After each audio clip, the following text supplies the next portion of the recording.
Rust is a common substance that most people try to avoid, but in chemistry, that same material, better known as iron oxide, is the key ingredient behind one of the most intense reactions I've ever worked with, the thermite reaction.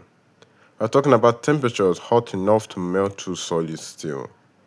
So today, I'm testing three different ways of producing iron oxide to find out which method gives the best result and which one is worthy of our grand finale.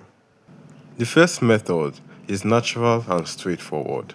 All you need to do is place your source of iron, in this case iron nails, into a container and pour water over them. This process is simply called rusting. It's very easy but also very inefficient. From time to time, you can bubble air through the solution to speed up things slightly. What's happening is that the oxygen from the air reacts with the iron in the presence of water to form iron oxide. This method only works if you have patience. After waiting for about a month, I removed the iron nails and decanted most of the water.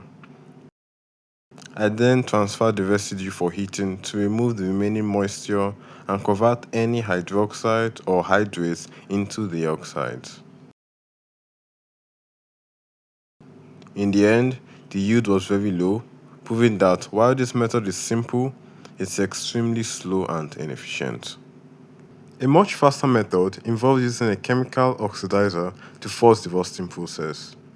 Hydrogen peroxide would normally be a strong choice, but since I didn't have any at the time, I turned to a powerful alternative: household bleach, preferably concentrated bleach.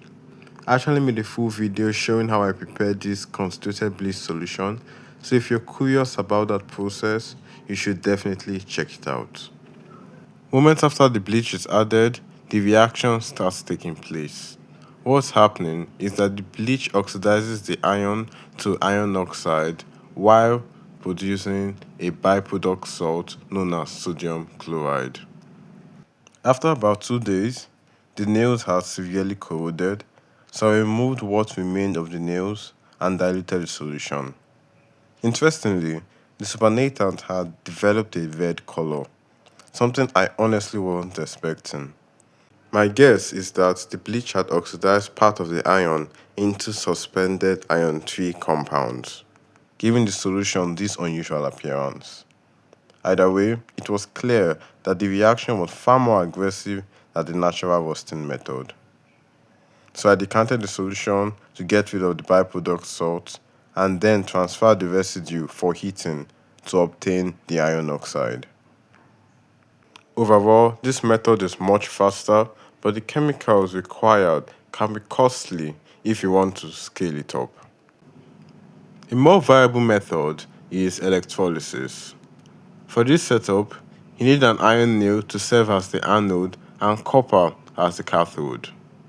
Salt is then added to the water to make the solution conductive before the electrodes are inserted.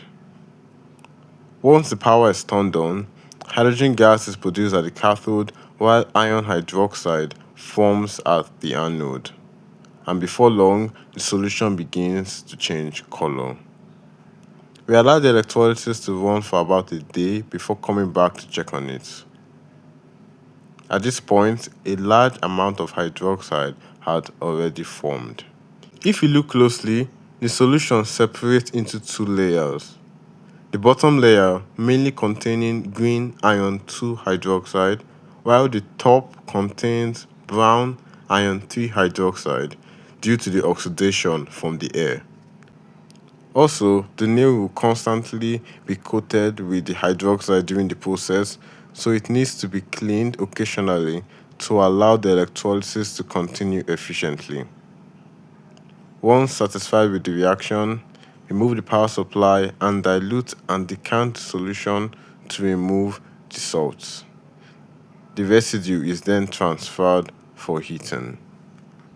The heating stage is especially important because it converts the iron 2 and the iron 3 hydroxide into iron oxide, which explains the characteristic color change you see during heating. Once complete, we are left with the final iron oxide product. And that's how I produce iron oxide using 3 completely different methods. Personally, the electrolysis method performed the best overall in terms of efficiency and quantity, while the chemical oxidation method produced some very high quality iron oxide. But for large-scale production, electrolysis is the method I'll be relying on for the upcoming thermite reaction. Which method would you choose? Drop your thoughts in the comments, and if you want to see what happens when this iron oxide is finally used in the thermite finale, make sure you subscribe to the Aspiring Chemist. I'll see you in the next video.